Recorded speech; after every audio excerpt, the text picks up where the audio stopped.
There we go. All right. Let me now introduce a very special guest and now co-host of the Believe in Minnesota Football podcast, Gophers kicker Matthew Trickett. How are we doing today? Doing elite. How are you? I'm doing well. So I thought we'd just get some background on, I guess, where you came from, how you ended up at Minnesota, before we jump into co-hosting the podcast together and hopping into the football season. You obviously kicker on the football team. I was looking at your background and you played soccer in high school and you were obviously very involved in athletics. I guess when did you start kicking for football and you knew that was something I guess you were going to want to do? Yeah, so going into freshman year of high school, I knew I wanted to play football. I had played soccer my whole life up to that point, and ideally, I was going out for more of a running back, quarterback type position, and that's all I did. I didn't play soccer my first year, and heading into the season, we never really dealt with any kicking or anything like that. And one of the last days of fall camp, our coach is like, "Hey, like we're gonna need a kicker for the freshman team. Does anyone want to give this a shot?" And with my soccer background, I was like, "Yeah, I can kick it pretty far. Let's see." And me and about four other guys lined up to just do a kickoff, and uh, I was the first one up, kicked it to the goal line, and he just ended tryouts after that. And he's like, "All right, you're our kicker." Um, so then freshman year was really the first time I ever started kicking, and the high school I went to is pretty well known for football, and there was a lot of great athletes ahead of me that were also kickers and whatnot, and they taught me a little bit more about it, how you have to go to camps and get rated and all this stuff. And after looking into it and realizing that I wasn't going to be a Division I quarterback or running back, I was like, "Hey, I can give this kicking thing a shot." So stuck with it, and here we are. Oh, so you're from Cleveland, Ohio. What high school did you go to? I went to St. Ignatius in, yeah, downtown Cleveland. Yeah, that's big time high school. Because I've even heard of that, and I'm obviously from Minnesota. Um, so you're from Ohio, and you ended up going to Kent State out of high school. I guess what went into that decision? Was that a school you're always looking at, or how was your recruiting out of high school from kicking? Yeah, so I wasn't ranked as high as I would like to be coming out of high school, and I knew that, and it kind of reflected how my recruiting went. I had plenty of PWO opportunities at other schools, but Kent was the only one that offered me a scholarship, and just kind of knowing the difference between a PWO and a scholarship. Scholarship is a great opportunity, really hard to come by. And after getting on campus and visiting with the staff there's new staff, young, full of energy, really excited to turn the program around. Um, I just saw that as my best fit, and I was going to do well with those coaches. They believed in me. They wanted to see me succeed, and I wanted to be a part of something special, like turning a program around. Yeah. Did you just kick in high school, or did you also punt? Because I know that's common for kickers, or were you just kicking? So I did do both my freshman year because I was how we do it is strictly freshman on a freshman team. And then my sophomore year, I was able to be on varsity. So I just kicked then.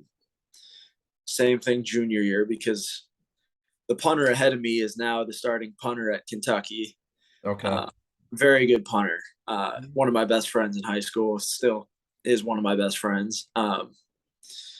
And then senior year, there was kind of a vacancy, and I was the oldest guy, oldest kicker, and my coach just wanted me to punt as well. So I was able to get that done. Not at the same caliber as it was the previous year, but I gave it my all. Yeah, I guess that's all that matters. So then going back to your time at Kent State, you were very successful MAC player, special teams player of the year in 2019. And then you decided to transfer to the Gophers for last season. I guess what went into that decision, and what did you always know you wanted to transfer, or I guess at what point in your time at Kent did you know you were going to have that opportunity? Yeah, so I mean, I'm not somebody really that you'd uh, that you would say would jump ship. Yeah, And being a part of a program that we were able to kind of turn around and everything, I always wanted to, stay loyal and stick it completely out with the Golden Flashes. Um,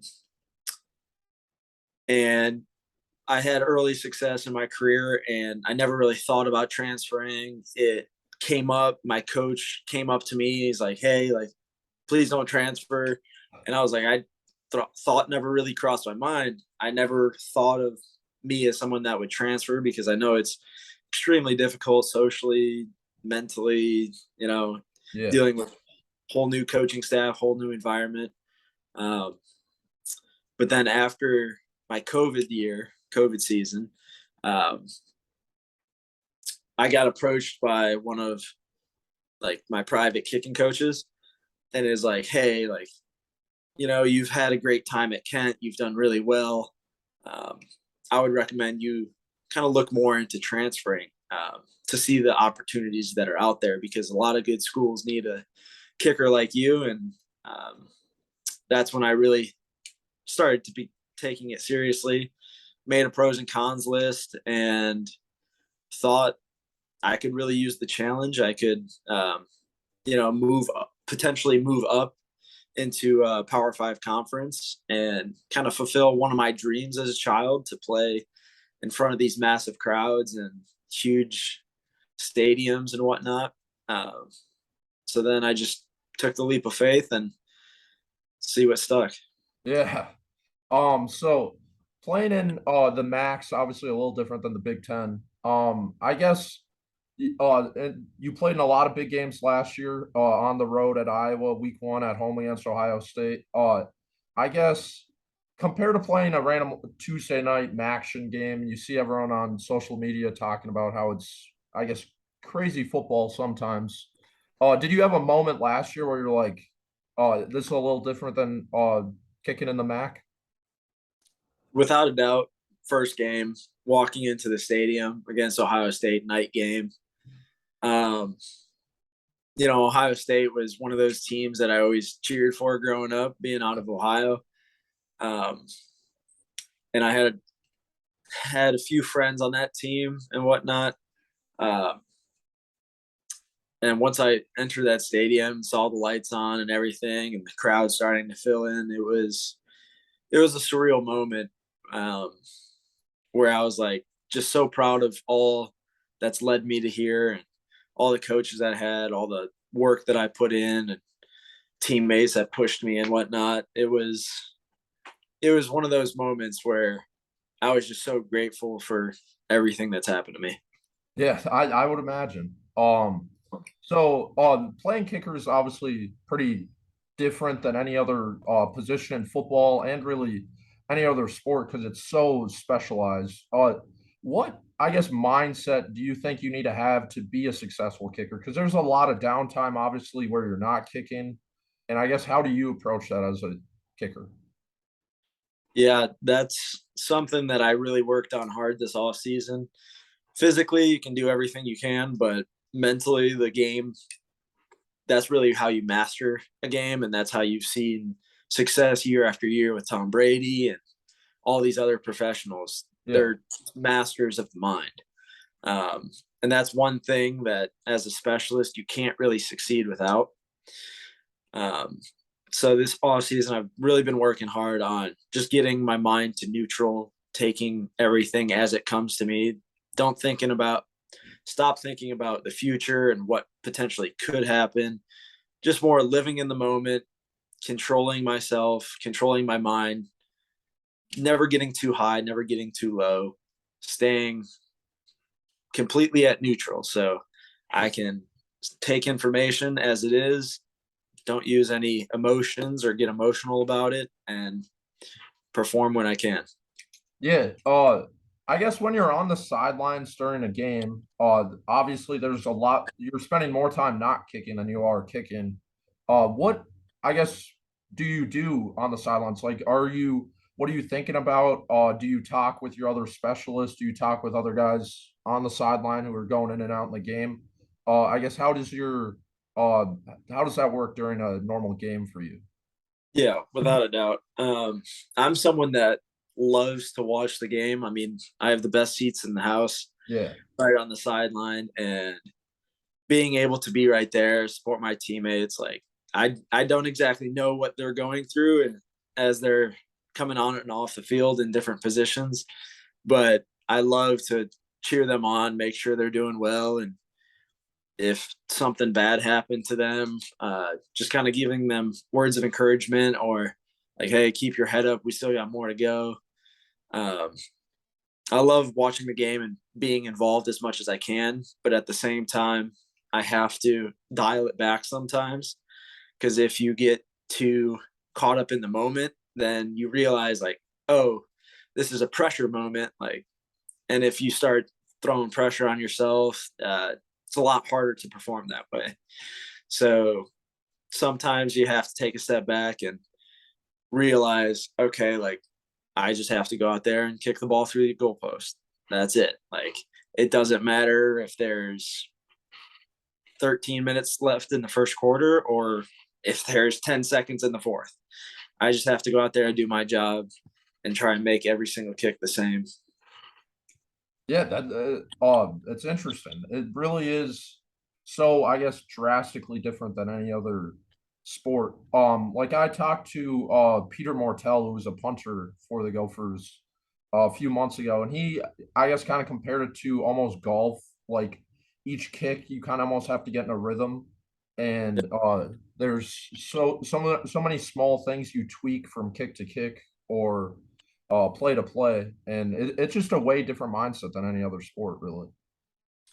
Yeah, it's very, very technical and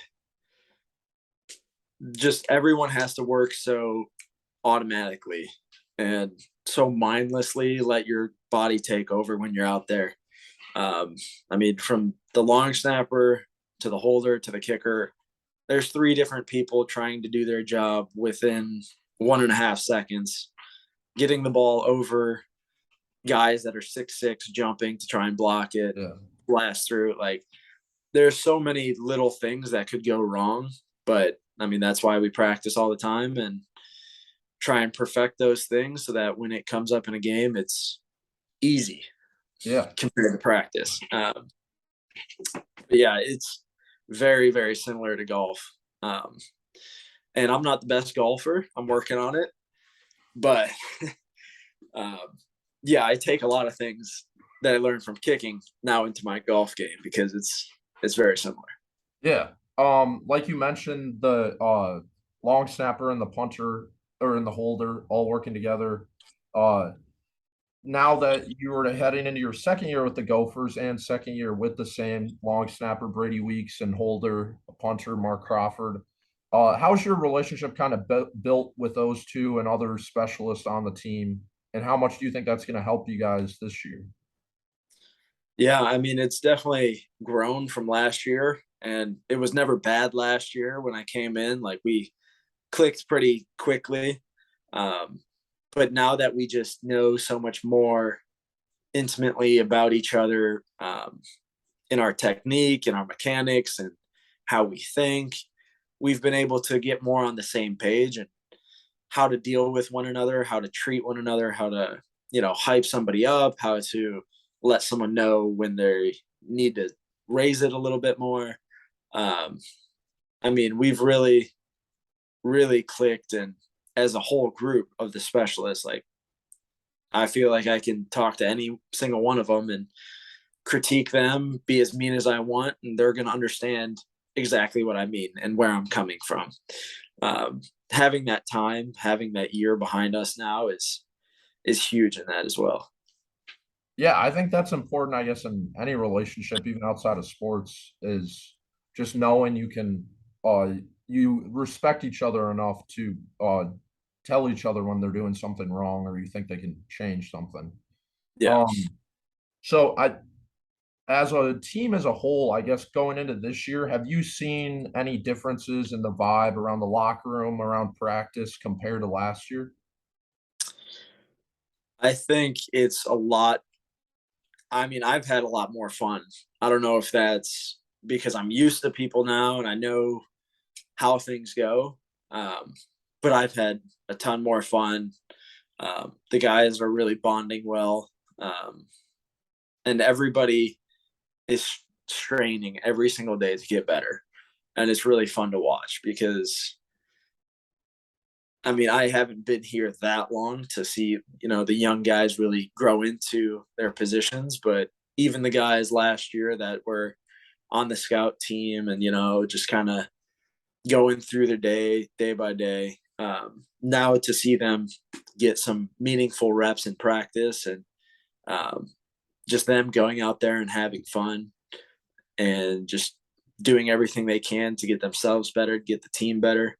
Um, it's been really fun to watch, and I'm really looking forward to seeing those guys step out on the field Saturdays and really show everybody how hard they've been working. Yeah, I've been able to go to I think two practices this off season in the summer and fall. The biggest thing that I notice at practice is the depth of the team. I just think at every position, you guys go two, three deep, and I think that's going to really pay off. By midseason, by the end of the year, when injuries are going to happen, and I think, from my point of view, this team can at least uh, can react to those better than a lot of other teams can. Yeah, without a doubt. Um, and that's what we've been preaching and training so hard this camp is everybody needs to be ready. You never know when the adversity is going to hit. And I mean, I feel really confident in a lot of the young guys to step up and do their role. And it's awesome to see. Yeah.